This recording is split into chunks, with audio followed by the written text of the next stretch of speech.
አጣብቅ እንደሬው ተው እንዳያቴ አትንቀጥቀጥ። አያቴ ናት እንደዚህ የምትንቀጥቀጥ። አትንቀጥቀጥ። ቆይ እሺ ቆይ አሁንስ እስቲ አይታይ ሃሚልተን ስሚዝ ትርጉም በሮዳስ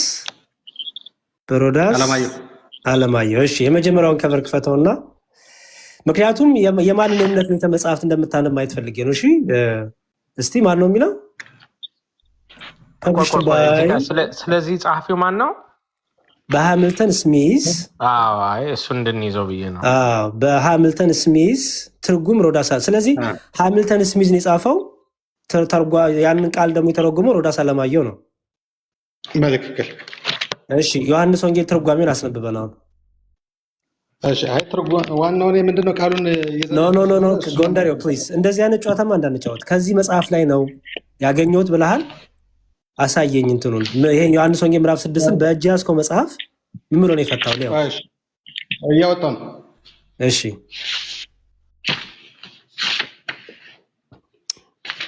እሺ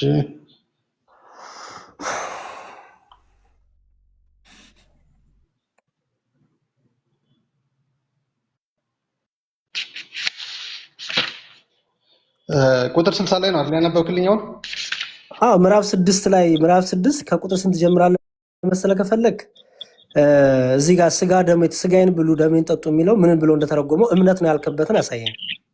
ቁጥር 54 ላይ ከቁጥር 53 ጀምረን ያው እውነት እላችኋለሁ ብሎ የሰው ልጅ ስጋ ካልበላችሁ ደሙን ካልጠጣችሁ የሚለው እምነት ነው ማመን ነው ብሎ ከመጽሐፉ ላይ ከፈታው አሳየኝ። እሺ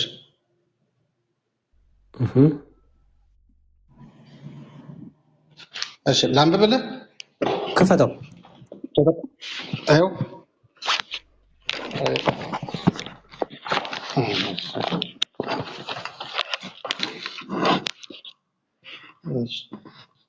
በደንብ አይታይም ግን አይው። እሺ በቃ እሱ ጋር አሪፍ ነው። እሺ እኔ ላንብብልህ ግድ የለም። ቁጥር 53 እና 54 የቀረቡልን ሁለት የተለያዩ እውነታዎች ናቸው ይላል። በመጀመሪያ ቁጥር 53 ላይ ያለው ህይወትን ለመቀበል መብላት የሚለው ሐሳብ በዋናው የግሪኩ ትርጉም አንድ ጊዜ የሚፈጸም ድርጊት የሚያሳይ ነው። ሁለተኛው ቁጥር 54 ላይ ደግሞ ያለው ህይወትን ለማዝለቅ መብላት የቀረበበት መንገድ የሁል ጊዜ ተግባር ወይም ቀጣይነት ያለው ድርጊት ሆኖ ያሳያል ይላል። እምነት የሚለውን አሳየኝ እንጂ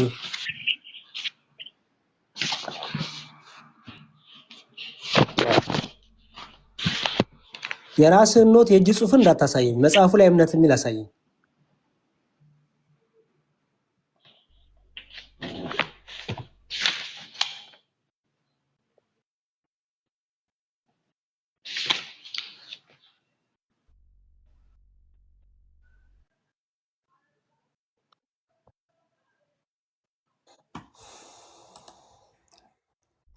መጽሐፉን አንብበው ታውቃለህ? ዛሬ ገና ነው ያየኸው ጎንደሬ?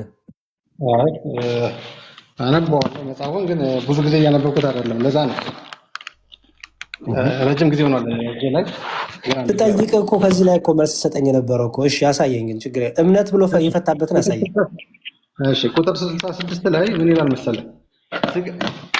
ስጋ እንደማያምን ከተገለጠ በኋላ ብዙ ደቀ መዛሙርቶች ወደ ኋላ ተመለሱ ይላል።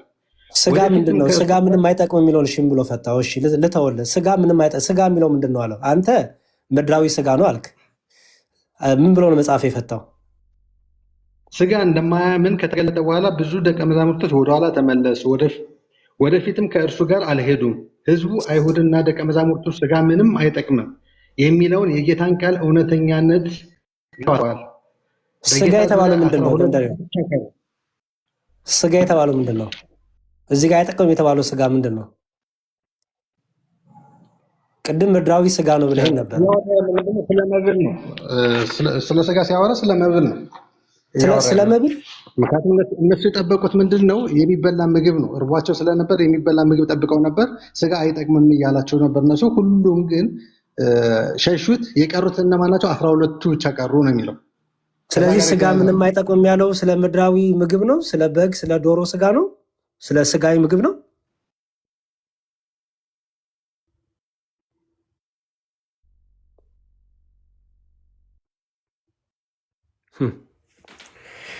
እሺ መምህር በረከት በቃ አስተካክለው እንግዲህ እኔ ልንገር ጎንደር ልምከር የታናሽ ወንድምነቴን ይሄ መጽሐፍ አይጠቅምህም። ምን ሲጀመር የትርጉም ነው ያስቀመጠብህ አንድ። ሁለተኛ ደግሞ ስጋ የተባለው ምድራዊ ምግብ ነው፣ ምድራዊ ዶሮና ዳቦ እንጀራ በግ ነው ብሎ ፈቶልህ ከሆነ ከዛ ላይ ወስደ ከሆነ ገደል ነው የከተተ።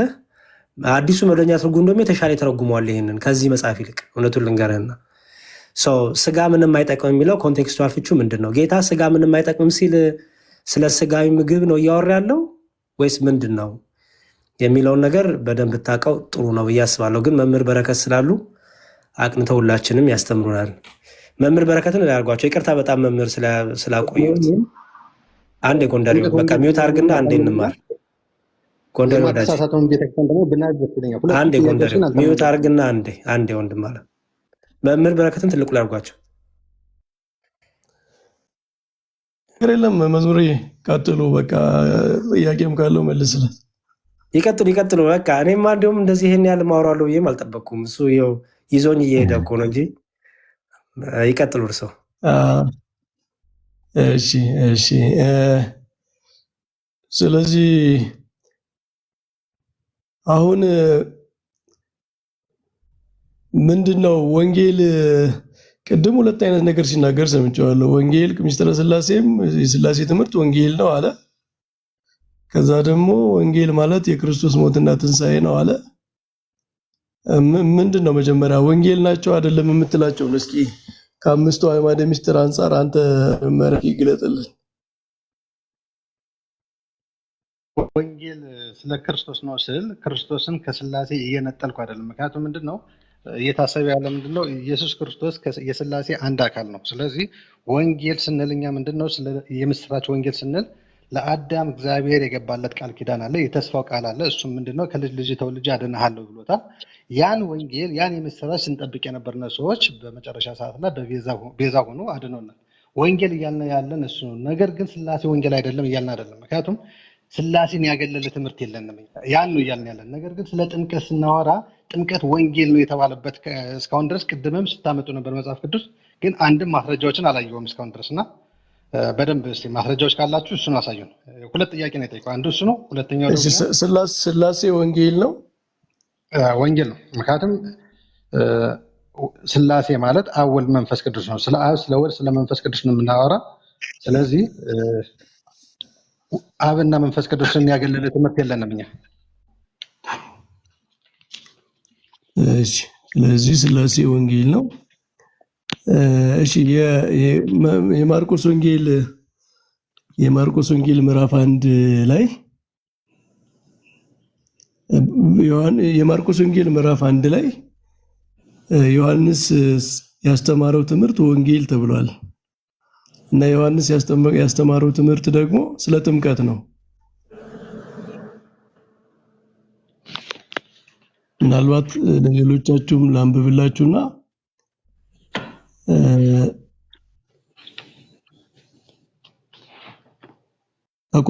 ከቁጥር 4 ጀምሮ ስናነበው ምን ይላል? ዮሐንስ በምድረ በዳ እያጠመቀ የንስሐንም ጥምቀት ለኃጢአት ስርየት እየሰበከ መጣ።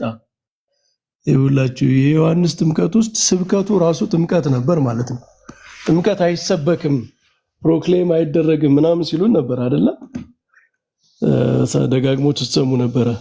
ዮሐንስ ጥምቀትን ፕሮክሌም አድርጓል። ለምንድን ነው ጥምቀትን የሰበከበት ምክንያት? ከሚጠበቁት ነገሮች አንዱ ጥምቀት ስለሆነ ነው።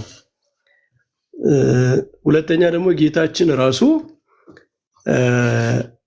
እኔ የማጠምቃቸው ጥምቀት በንስሐ ነው፣ ከእኔ የሚበልጠው ግን ይመጣል፣ እሱ በመንፈስ ቅዱስ ያጠምቃቸዋል ብሎ በሱ ጥምቀት ብቻ ሳይሆን በሚበልጠው ጥምቀት ይጨርስ ነበር ስብከቱን ማለት ነው። ይሄ ወንጌል የተባለበት ስብከት የተባለበት ነው። ወንጌል ጥምቀት ተሰበከ ማለት ነው። አይሰበክም ይላሉ አይደል? ተሰበከ። ይኸው እየተሰበከ ነው። ዮሐንስ ጥምቀትን እየሰበከ ነው የመጣ የራሱን ጥምቀት ብቻ ሳይሆን የክርስቶስን ጥምቀትም ጭምር ማለት ነው። ሁለተኛ ሐዋርያት ሥራ ምዕራፍ 8 ላይ ያለው የኢትዮጵያዊ ጃንደረባ ወንጌልን አስተማረው ይልና ተጠመቀ። ከውሃ ማን ይከለክለኛል አለ። ስለዚህ የተጠመቀው ጥምቀት የክርስቶስ ጥምቀት እስከሆነ ድረስ በክርስቶስ አምኖ እስከተጠመቀ ድረስ ፊልጶስ አስተምሮት እንጂ ሰው ዝም ብሎ ስለ ክርስቶስ ሞትና ትንሣኤ ብቻ ሰምቶ ውሃ ማን ይከለክለኛል ሊል አይችልም ማለት ነው። ይሄንን ለማመን በጣም ብዙ ርቀት መሄድ ያስፈልጋል፣ ተቃራኒ መቆም ማለት ነው። ሶስተኛ የቅዱስ ጴጥሮስ የመጀመሪያው ስብከቱ መካከል ለኃጢአት ስርየት የሚሆን ጥምቀት ይገኝበታል። ኃጢአታችሁ ይቅር ይባል ዘንድ ኃጢአታችሁ ይሰረይ ዘንድ በኢየሱስ ክርስቶስ አምናችሁ ተጠመቁ ንስሐ ግቡ የሚል ስብከት አለበት እና የመጀመሪያ ስብከቱ ነው የጴጥሮስ። የኃጢአት ስርየት ወንጌል ነው። ከነገራችን ላይ የኃጢአት ስርየት ወንጌል አይደለም የሚል ሰው ካለ ዋናው እንደውም እስራኤል ሲጠብቁት የነበረው ወንጌል የኃጢአት ስርየት ነው። ምክንያቱም እስራኤልን ለተደጋጋሚ ባርነት ለተደጋጋሚ ምርኮ ሲያጋልጥ የነበረው ኃጢአት ነው። ስለዚህ እግዚአብሔር ያንን ኃጢአታችሁን የሚያጥብበት ይቅር የሚልበት በንጹህ ውሃ የሚያጥባችሁ የሚረጫችሁ ዘመን ይመጣል እያሉ ነቢያት ተስፋ ሲያስደርጉት የነበረ ነገር ስለሆነ የኃጢአት ስርየት፣ ጥምቀት ደግሞ የኃጢአት ስርየት ስለሆነ ወንጌል ነው።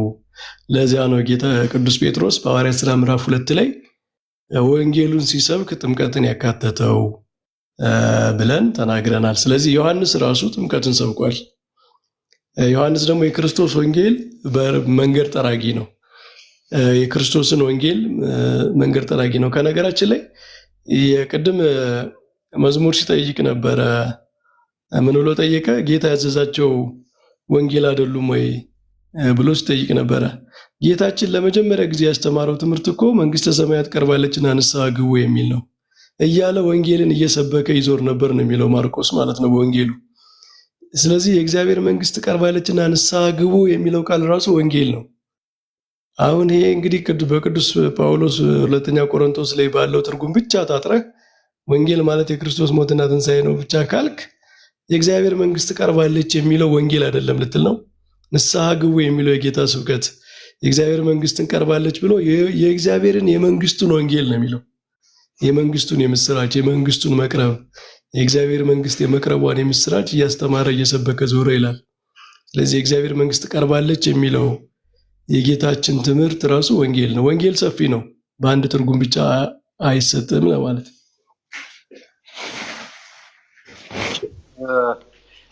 በመጀመሪያ የማርቆስ ወንጌል ምዕራፍ 1 ያቀረቡልኝ ዮሐንስ ጥምቀትን እያጠመቀ እየሰበከ መጣ ይላልና እያለ ያለው ምንድነው? እየሰበከ መጣ የሚለው ጥምቀቱን ሳይሆን ስለ ኢየሱስ ክርስቶስ እየሰበከ መጣ ነው እያለ ያለው።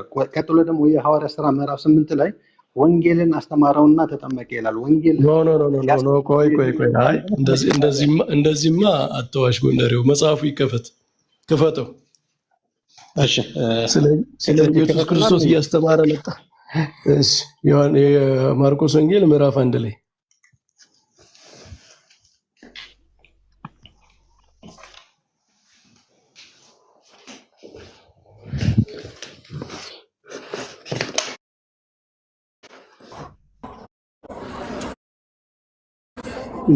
መጽሐፍ ቅዱስ መክፈት የሚችል ሰው ካለ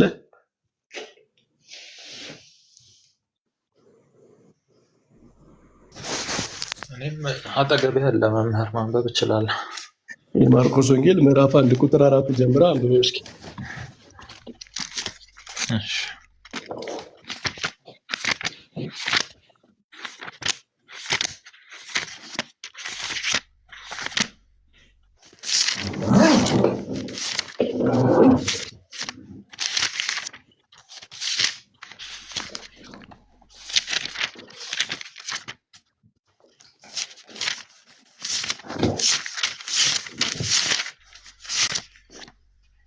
ምዕራፍ 1 ከቁጥር ስንት መምህር? ቁጥር 4። እሺ በእግዚአብሔር ስም አነበዋለሁ። በነቢዩ በኢሳይያስ እንደተጻፈ ዮሐንስ በምድረ በዳ እያጠመቀ የንስሐ ጥምቀት ለኃጢአት ስርየት እየሰበከ መጣ። የይሁዳም ሀገር ሁሉ የኢየሩሳሌም ሰዎች ምንድነው የሰበከው? የንስሐ ጥምቀት ለኃጢአት ስርየት እየሰበከ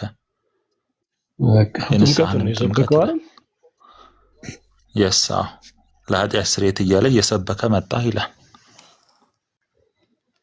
እሱ ነው ያው ስለ ኢየሱስ ክርስቶስ አልሰበከም ስላለ ነው።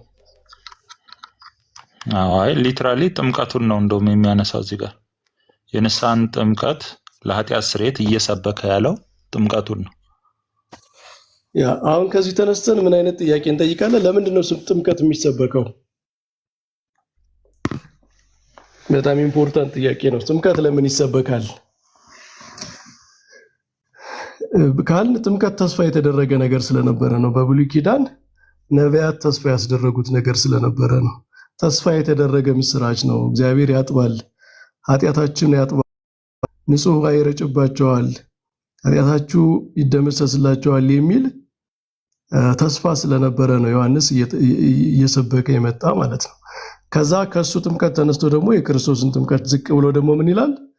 እኔ በውሃ አጠምቃቸዋለሁ፣ ከእኔ የሚበልጠው ደግሞ በመንፈስ ቅዱስ ያጠምቃቸዋል እያለ የእሱን ጥምቀት ከክርስቶስ ጥምቀት አንጻር ዝቅ አድርጎ የክርስቶስን ጥምቀት ደግሞ ከፍ አድርጎ ይናገራል ማለት ነው። እሺ መምህር፣ አሁን ያነበቡት ማርቆስ ላይ ብዙም ጥያቄ ያላነሳበት ምክንያቱ ምንድን ነው? የሰበከው ጥምቀት እንደሆነ ያሳያልና እስቲ በደንብ ማንበብም ያስፈልጋል። አየዋለሁ፣ እሱን ልለፈው። ምክንያቱም ምንድን ነው ምንም ተሳስተሃል አይደል? ይኸውልህ፣ አይ ስህተት ግን ማን ጎንደር ይኸውልህ፣ እንደዚህ ስትሳሳት ተሳስቻለሁ ነው የሚባለው። ስህተትን ለማመን ምንም ችግር የለብኝም፣ አምናለሁ፣ ችግር የለውም። ግን ሌላው ደግሞ ምንድን ነው የጠየቅኩት ቤተክርስቲያን ትሳሳታለች አትሳሳትም ወደሚለው ስንሄድ ቤተክርስቲያን ማለት ዲፋይን እናድርገው እስቲ። ቤተክርስቲያን ማለት ምን ማለት ነው የሚለው ደግሞ እንጠይቅ እስቲ። ወደ እሱ እናልፍ ደስ ይለኛል። ቤተክርስቲያንን ቅዱስ ጳውሎስ ደጋግሞ ዲፋይን አድርጓታል። ቤተክርስቲያን ማለት የክርስቶስ አካል፣ የእግዚአብሔር ጉባኤ፣ ኤክሌሲያ የሚለው ቃል ራሱ የተመረጡ የእግዚአብሔር ጉባኤ፣ የመንፈስ ቅዱስ ማደሪያ፣ የክርስቶስ ሙሽራ፣ ንጽሕት ቅድስት በብዙ ኳሊፊኬሽን እንግዲህ በአዲስ ኪዳን ተገልጻለች። እሺ ቤተክርስቲያን ማለት ባጭሩ ስናየው ምንድነው? ጉባኤ ነው፣ የክርስቲያን አንድነት ነው፣ ክርስቶስ አካል የሆነች እኛ ደግሞ ብልቶች የሆኑ ቤተክርስቲያን ትባላለች። እንደዛ ነው አይደለ ትርጉሙ እያሉኝ ያሉት? ቤተክርስቲያን በክርስቶስ አካልነት የተዋቀረች የምዕመናን ስብስብ የመንፈስ ቅዱስ ህብረት ነች። በትክክል። ስለዚህ ክርስቶስ አካሏ የሆነ በውስጧ ግን የሰዎች ወይም የአማኞች ስብስብ የሆነች እቺ ቤተክርስቲያን ትባላለች ማለት ነው። ስለዚህ ክርስቶስ ራስ የሆነው ቤተክርስቲያን የአማኞች ስብስብ ከተባለች እነዚህ ያመኑ ሰዎች ፋሊብል ናቸው ኢንፋሊብል ናቸው?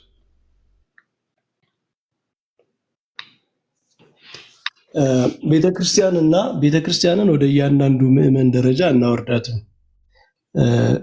እስካሁን ድረስ እያንዳንዱ ሰው ይሳሳታል አይሳሳትም የሚል ክርክር ውስጥ ገብተን አናውቅም። ምክንያቱም ይሄ በጣም ግልጽ ነው። አይደለም ምዕመን ጳጳስም ፓትርያርክም ሊሳሳት ይችላል።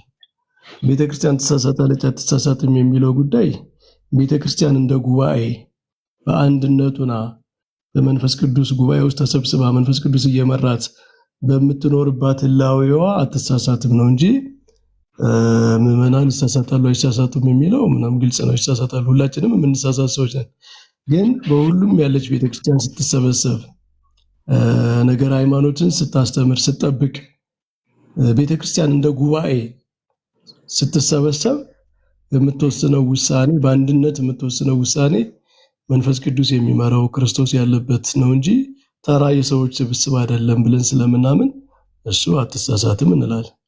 እሺ አይ መጀመሪያ ላይ ቤተክርስቲያን ማለት ጉባኤ ነው ወይም የክርስቲያኖች አንድነት ህብረት ነው ብለናል። ስለዚህ አካሉ ክርስቶስ ነው። እኛ አካሉ ላይ የምንገጠም ብልቶች ነን።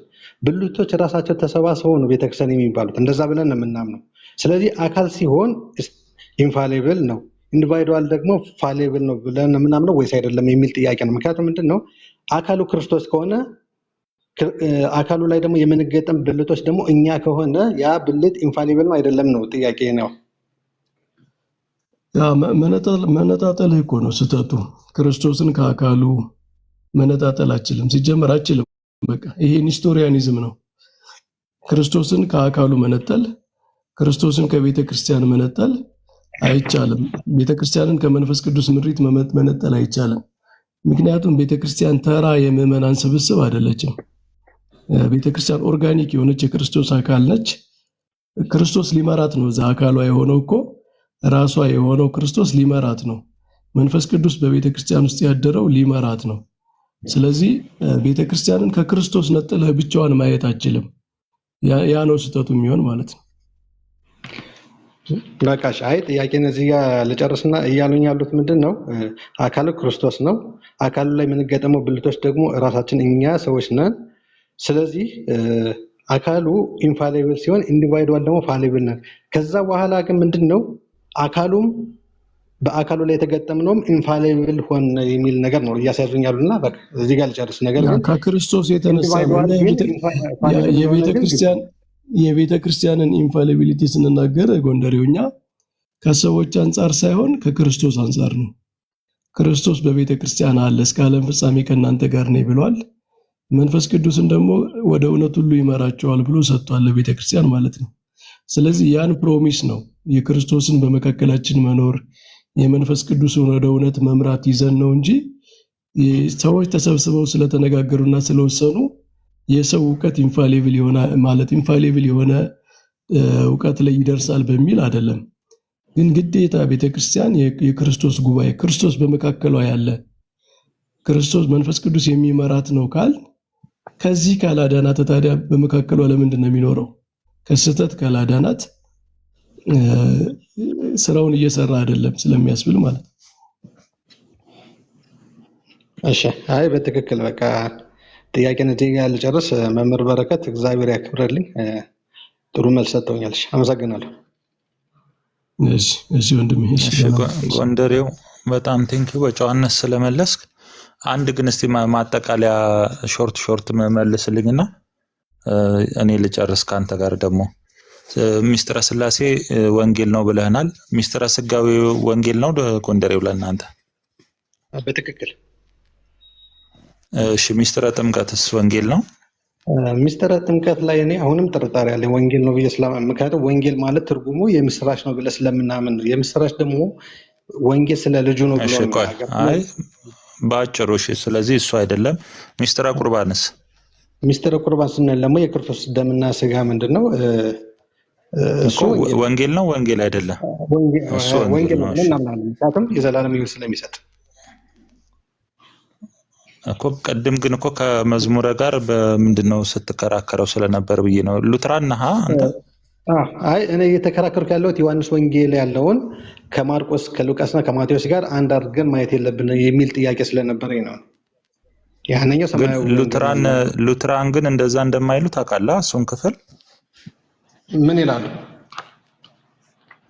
አይ ለአማናዊነቱ የሚጠቀስ ነው በሉትራን። አንተ ከመዝሙረ ጋር ስለተከራከርክበት ነው። አይ እንደዛ ሳይሆን እንዲያውም መጽሐፉ አለች። ምን ይላል መሰለህ? በሉትራን ህብስቱና ወይኑ ሳይለወጥ ጌታ በተናገረው ቃል ላይ ተመስርቶ ህብስቱ እንዳለ የጌታ ስጋ ወይኑም እንዳለ የጌታ ደም ተደርጎ በእምነት ይወሰዳል ነው ብለን የምናምነው እኛ። ምክንያቱም ሊትራሊ ይቀየራል ብለን። አይ ቆይ ዮሐንስ 6 ላይ ያለውን ቃል በሉትራን ለቅዱስ ቁርባን አትጠቀሙትም?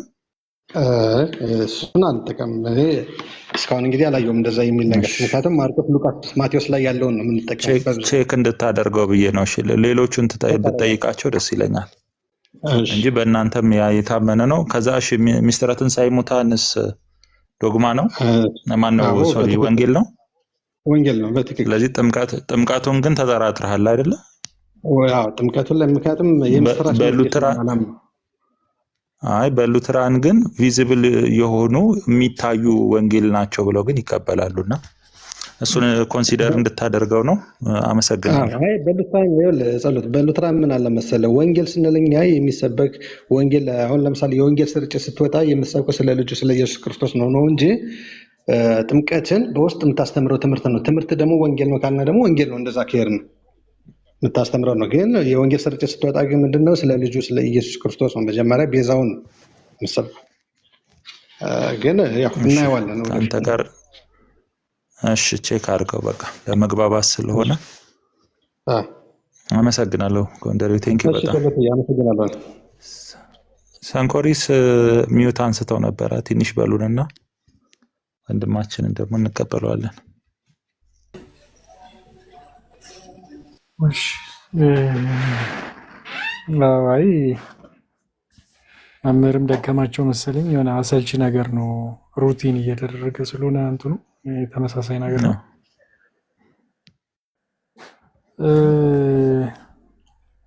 ያው ብዙዎቹ ተብለዋል፣ ግን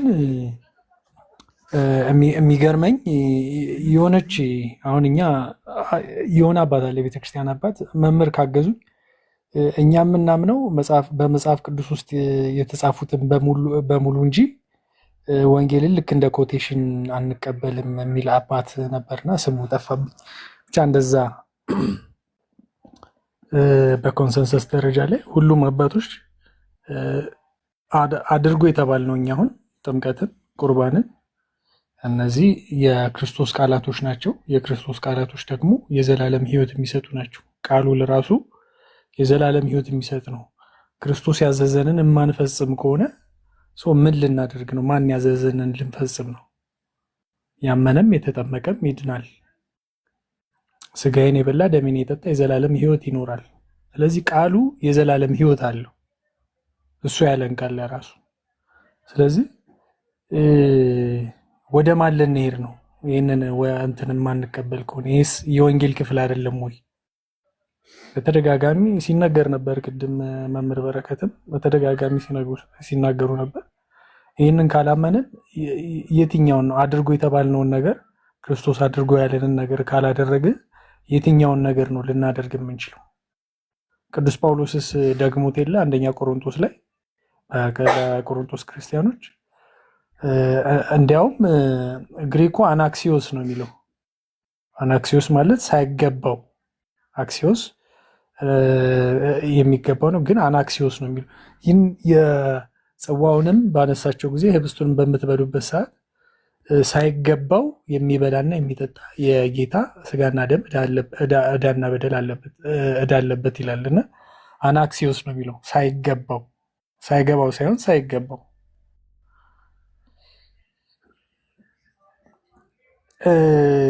እና እነዚህ ነገሮች ሊትራሊ በመጀመሪያው ቤተክርስቲያን ውስጥ የነበሩ ናቸው። በመጀመሪያ በሐዋርያት ዘመን የነበሩት ሐዋርያቶች ሲያደርጉት የነበረው የክርስቶስን ቃል ሊትራሊ የተገብሩት እንደነበር፣ ምክንያቱም የጌታችን የመድኃኒታችን የኢየሱስ ክርስቶስ ደም ከኃጢአት ሁሉ ያነጻል ስለሚል ከኃጢአታቸው የሚነጹት ደግሞ የበደሉት ስለሆኑ ኃጢአት የለብንም ብንል እውነት በእኛ ውስጥ የለም እንዳለ ሐዋርያው። ስለዚህ በእኛ ውስጥ እውነት እንዲኖር የጌታችን የኢየሱስ ክርስቶስ ቅዱስ ሥጋና ክቡር ደም ያስፈልጋል ማለት ነው። እሱ የዘላለም ሕይወት ስለሆነ እኔ እውነት መንገድ ሕይወትም ነኝ ስላለ ሕይወቱ እሱ ከሆነ መንገዱ እሱ ከሆነ ስለዚህ ወደ እሱ መንገድ ነው የምንሄደው። በስጋው በኩል ነው ወደ አብ የምንቀርበው። በስጋው በኩል በደሙ በኩል ነው ወደ አብ የምንቀርበው። ስለዚህ የምንቀርብበት መንገድ ነው። እነዚህ የጸብ ግድግዳውን የፈረሰውን በመስቀል ላይ ያፈረሰው። ስለዚህ ወደ እርሱ የምንቀርብበት እንጂ የዘላለም ሕይወት የምናገኝበት የእግዚአብሔር መንግስት ዘላለማዊ ድነትን የምናገኝበት ያመነም የተጠመቀም ይድናል ስለሚል የዳነ ሰው ደግሞ ከክርስቶስ መንግስት ጋር ለዘላለም እንደሚኖር ራሱ ክርስቶስ ቃል ገብቷል ማለት ነው። ስለዚህ እነዚህ አርጉና አታድርጉ የሚሉትን ነገሮች ወንጌል እንደሆኑ እናምናለን። እንደገና ደግሞ መጽሐፍ ቅዱስን በሙሉ ወንጌል ላይ የተናገሩትን በሙሉ ክርስቶስ ያስተማራቸውን በሙሉ እንቀበላለን። በክርስቶስ ትምህርት ለማይኖር አምላክ የለውም፣ በክርስቶስ ትምህርት ለሚኖር ግን አብና ወልድ አሉት ይላል ቅዱስ ዮሐንስና። ስለዚህ በክርስቶስ ትምህርት ለመኖር የክርስቶስ ያስተማረውን ትምህርት መቀበል ያስፈልጋል ማለት ነው። የምንቀበለው ደግሞ ባዘዘን ልክና መጠን ነው። ይህን አድርጉ ብሏል። ያዘዘን እሱ ነው፣ ማንም አይደለም። ሐዋርያው ቅዱስ ጳውሎስ አይደለም፣ ሐዋርያው ቅዱስ ጴጥሮስ አይደለም ያዘዘን፣ ራሱ ክርስቶስ ነው ያዘዘው። ራሱ ያዘዘውን ደግሞ መፈጸም ግዴታችን ነው። ምክንያቱም ወንጌልን ስለምንቀበል ወንጌል ስለ ልጁ ነው ከዳዊት ዘር ብሎ የሚዘረዝረው አለ። ስለዚህ ከዳዊት ዘር የሆነውን የዘር ሐረጉ እንድንናገር ነው ወይስ አድርጎ ያለንን እንድናደርግ ነው? እዚህ ጋር ነው ቅድምም ሲነገር የነበረው እና እኛ ወንጌልን ሙሉ ለሙሉ እንቀበላለን። ፕላስ ደግሞ ወንጌል ስለ ልጁ ስለሆነ ደግሞ ልጁ ያዘዘንን ደግሞ እናደርጋለን። ዛት ሴት ኢንጀነራል ማለት ነው። ጸሎቴ። እሺ ዲያቆን ሀና እግዚአብሔር መጣለች። ያክብርልኝ። ሰንኮሪስ እሺ እግዚአብሔር ያክብርልኝ። ሄድና እንዴት ነሽ እህታችን? እንዴት አመሻሽ? እንዴት ዋልሽ? ሰላም ጸሎትዬ፣ ሁላችሁም የክርስቶስ ሰላም ከሁላችሁም ጋር ይሁን። ደስ የሚል ትምህርት ነበረ የሰማሁ ነበርና እግዚአብሔር ይመስገን ስለ መምህራኖች የእግዚአብሔር ቃል ስላካፈሉ የሰማሁ ነበርና አይ ቲንክ ብዙ ጊዜ እነዚህ ቲክቶክ ስሰማ ዋናው ልዩነታችን በኦርቶዶክስ እና በፕሮቴስታንት እዚ ኢኮኖሚ ኦፍ ሳልቬሽን ስለ ድህነት ያለን እይታ እሱ ላይ ነው ዋና። እኛ በክርስቶስን በመምሰል ዴፊኬሽን ቲኦሲስ which is ወደ ክርስቶስ መምሰል ማደግ እና መፈወስ ነው እኛ የምናየው። በምስጢራት ቤተክርስቲያን ህይወት ላይ ነው የሚያተኩረው። የኛ ከቤተክርስቲያን የተለየ ህይወት ሊኖረን አይችልም። ምክንያቱም ሳልቬሽናችን ከቤተክርስቲያን አንለየውም ማለት ነው። ምክንያቱም ጌታ ነው የሰጠን ሳክራመንት ቅዱስ ቁርባን የሰጠን እንድንፈወስበት ከኃጢአት ምንነጻበት የሰጠን ክርስቶስ ስለሆነና ሊለያይ አይችልም። በአንጻሩ ደግሞ የፕሮቴስታንቶች እይታ በጃስቲፊኬሽን እና በህጋዊ ጁዲሻል እይታ ነው የሚያዩት። ስለዚህ እኛ ድህነት እንደ ሂደት ያለፈ ያሁንና የወደፊት ነው ብለን ነው ምናምነው። ለዚህ ነው ድኛለሁ በምን በክርስቶስ ሞት እየዳንኩ ነው በቤተክርስቲያን ህይወት which is ሳክራመንት በመካፈልና እድናለሁ በመጨረሻም ፍርድ ቀን እንዳለ ጌታ ራሱ የፍርድ ቀን ሁላችንም እንደምንቆም ስለነገረን ማለት ነውና እነሱ ደግሞ ብዙን ጊዜ ባንድ የንስሐ ወይም የለውጥ ወይም ኢንስታንት ግራቲፊኬሽን ኢንስታንት ነው ብሎ ስለሚያምኑ ማለት ነውና አንድ ሰው ልክ ጌታ ተቀበልኩኝ ሲል በቃ ወዲያው ነው እንደ ትራንዛክሽን ነው የሚያዩት። በቃ እሱ አምኛለሁ ተቀበያለሁ ሲል እዳው ተከፍሎለት ትራንዛክሽን አድርገው ያዩታል እና ፓስት ነው። በዚህ ባንድ ኢንስታንት ግራቲፊኬሽን ነው የሚለኩት። እኛ ግን አንቶሎጂካል ሂሊንግ ነው፣ ሌጋል ሳይሆን አንቶሎጂካል ሂሊንግ ነው የምናየው which is የሰው ልጅ እንደ ጥፋተኛ ብቻ ሳይሆን እንደ በሽተኛ ነው የምናየው። ድህነት ማለት የሰው ልጅ ባህሪ መፈወስ፣ ክርስቶስን መምሰል። ክርስቶስን እዳ ብቻ አይደለም የከፈለው ይልቁንም ሞትና ጥፋትን እንድናሸንፍ የሰው ባህሪ ነው ከራሱ ከመለኮት ጋር ያዋሃደ እና ወደሱ ወደ ማደግ ለሐዋርያ ጳውሎስ እኔን ክርስቶስ እንደመሰልኩት እናንተም እኔን ምሰሉ እንዳለ ክርስቶስ ወደ መምሰል የምናድግበት ሂደት ነው ለኛ ክርስትና እንጂ ትራንዛክሽን ጉዳይ አይደለም። እነሱ ግን ልክ እንደ ትራንዛክሽን ህጋዊ ልውውጥ ነው የሚያዩት። እግዚአብሔር ፈራጅ እንደመሆኑ ቁጡ አምላክን በመሆኑ ዋጋ እንዲከፈል ይፈልጋል።